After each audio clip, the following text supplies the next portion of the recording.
getting on Netflix without an agent. How in the hell do you do that? Is it even possible? Well, it is possible. It's a long shot. There's no doubt about it. And I'm going to share with you the ways to go about that, to give you some advice and guidance on how to possibly build something like that. But I'm also going to share with you how to make it happen to increase your odds, to have a better chance. Because as Netflix has blown up, hell, in 2019, I think there was over 500,000 people, something like that, applied for jobs and work on Netflix. And now in 2024, with self-submissions and even more shows streaming, it's just crazy how many people are trying to get on that. So I want to help you do that someday, okay? My name's Jim Jarrett, and I'm your personal private acting coach. So let's go. How you get on Netflix without an agent, there's several ways that you can plant seeds that might sprout into something, okay? The obvious ones are what are called Actors Access, Backstage. These are tools for actors early in their careers to be able to post a picture. The more professional, the better. A resume, the more professional, the better in terms of content and look. But it allows you to put yourself out there and have people hunt and find you, because based on your profile and what you put in there, somebody casting something can type those ingredients in and you pop up and they can reach out to you. Opportunities for actors to find work, whatever it's called in your area, get on it. Hell, screw Netflix, just get on it, building your career and your relationships with people, okay? No doubt. And it may possibly lead to something like that, where somebody catches you in something that you did, and that now goes to a film festival, and that film at that film festival gets picked up by Netflix because they want to turn it into a series. And because of that, you were so wonderful in it that they bring you in for that. You don't even have an agent. You just self-submitted from your area. And whatever you can do to increase the odds you want to. So these are wonderful stepping stones. Another way is, hell, blow up on YouTube, right? I'm with the William Morris Agency, one of the most, well, it is, hell, it's the most powerful agency in the world. CAA and others are certainly right there with them, but William Morris is the 800-pound gorilla. And they have a whole division that handles influencers. And as they're starting to blow up, they don't wait till they have, gazillion, millions and millions of subscribers.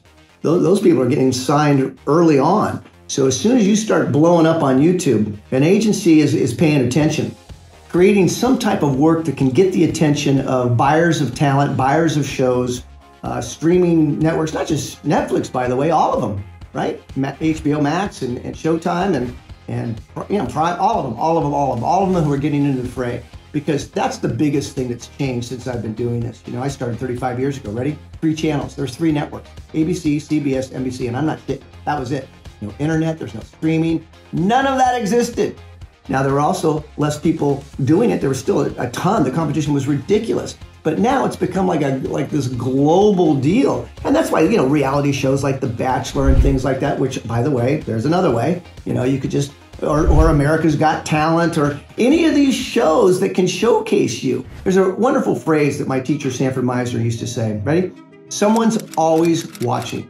Someone's always watching when you're in this industry, good and bad. If you're on set and you behave in a shitty way towards a castmate or the makeup person, or you ever see people treat waiters and waitresses crappy? You ever be at a table, we go out to dinner with somebody and they do, and you're like, that makes an impression. So these are other ways.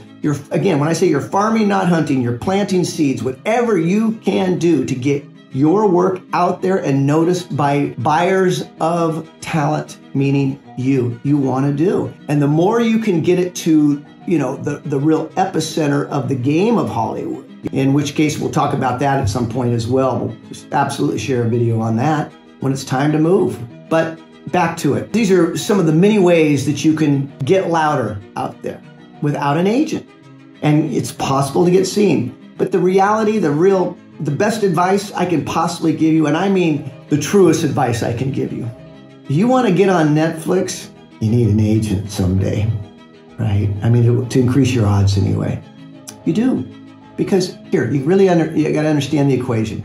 Netflix is not reaching out to Actors Access and Facebook groups when they're casting something. They're going to the 50-yard line of the agencies in Hollywood. That's where they're starting. And they already have a list of people they have in mind when they were creating and greenlighting the project. The main roles are getting cast quickly, right?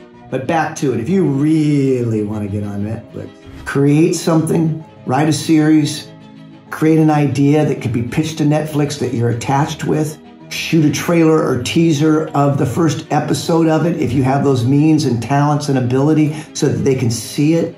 And of course, put yourself front and center in that. And again, attach yourself that this project goes forward only with me in it. Or get an agent and get world-class training and understand that you're competing at the most elite level now. And you're competing against people who have invested greatly in their craft, in their training, in their business, in their art. They know what the hell they're doing. This is the big leagues now. You're in the big leagues. Is it possible to jump from the minor leagues to the bigs? It is.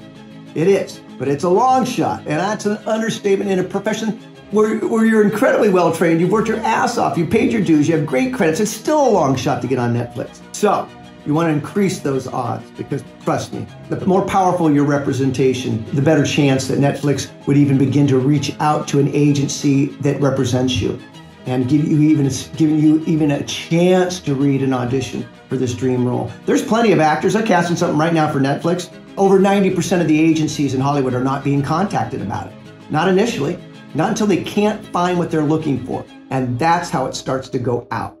Some kind of physical disability even, right? And they exist for the most part, but if they can't find it, then they start throwing the net out wider. And they do start posting it on social media and things like Actors Access. So that ripple effect, that fall down, those crumbs can fall towards you. But I've always been taking the attitude, I want to increase the odds of me working. I want to do everything I can to increase the odds and not just wait for a crumb to fall from the sky. So there's my best advice for you to get on Netflix without an agent. There's some practical steps for sure. And I think really what it comes down to is you just have to understand that you're president of your dream. You're the talent, but man, you're your best agent for the longest time. You are. And just because you have an agent, don't think you have representation, because I've had agents that were horrible. They were just shitty, bad agents, for sure. And you're going nowhere even though you have an agent. So there's that. And I've built a beautiful career many times having no representation as well during those chapters. I hope that helps. I hope that anything in here helps you some way, somehow. Submit your questions, hit subscribe, do all the things you know to do, and click on the next video. I'd love to help you. Okay? We'll see you soon.